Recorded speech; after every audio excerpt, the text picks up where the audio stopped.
नमस्कार, मी संगीता. चला आज काय भाजीला बनवायचं. आज मस्त असा कोबी कांदा चिरून घेतलेला आहे बघा, अगदी लांबडा लांबडा आणि अगदी सोपी रेसिपी, टिफिनसाठी खास. म्हणतात ना आपल्या ताटाची शोभा वाढवणारी. मस्त अशी चणा डाळ घेतलेली आहे बघा, भिजवलेली. लसूण घेतला आहे टेचून, टॅमॅटोसुद्धा घेतला आहे, कढीपत्ता, हिरव्या मिरच्या आणि कोथिंबीर. आणि अगदीच सोप्या पद्धतीने भाजी आहे मैत्रिणींनो. अगदी सोप्या पद्धतीने केली आहे, खूपच चविष्ट अशी लागते ही भाजी. इथं गॅसवर मी कढई ठेवलेली आहे, पाहू शकता तुम्ही.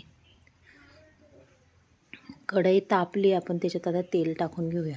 तेल हे तुमच्या अंदाजाने तुम्ही टाकू शकता. तेल चांगल्या पद्धतीने तापून द्यायचं. मग त्याच्यात टाकायची मोहरी. मोहरी अगदी छान पद्धतीने तडतडून द्यायची. मग टाकायची जिरी. दोन्ही बी छान तडतडायला लागलेले आहे. त्याच्यानंतर टाकायचं आहे आपल्याला अगदीच कढीपत्ता. कढीपत्ता बी अगदी छान पद्धतीने बघा तडतडतो आहे. आणि मग टाकायच्यात आपल्याला मिरच्या. मिरच्या तुम्ही टेचून टाका किंवा चिरून टाका. मी याच्या आधी तुम्हाला अशा टेचून दाखवलेल्या आहेत, खलबत्त्यात कुठून टाकलेल्या आहेत. म्हणजे बरेच वेगवेगळ्या प्रकारचे कोबीचे कांदे दाखवलेले आहेत. हा सुद्धा वेगळा आहे ना. अशा पद्धतीने जर केले तर खूपच छान होतो आणि अगदीच झटपट. चवीपुरतं त्याच्यात आपल्याला मीठही टाकून द्यायचं, म्हणजे आपल्या मिरचीला आणि लसणाला अगदीच चांगली चव येते बरं का. आणि आता टाकून द्यायचा एक चिरलेला टॅमॅटो. अगदी कलरफुल अशी आपली ही भाजी दिसणार आहे, खूपच छान. पाहू शकता, आपल्या ताटाची शोभा वाढवणारी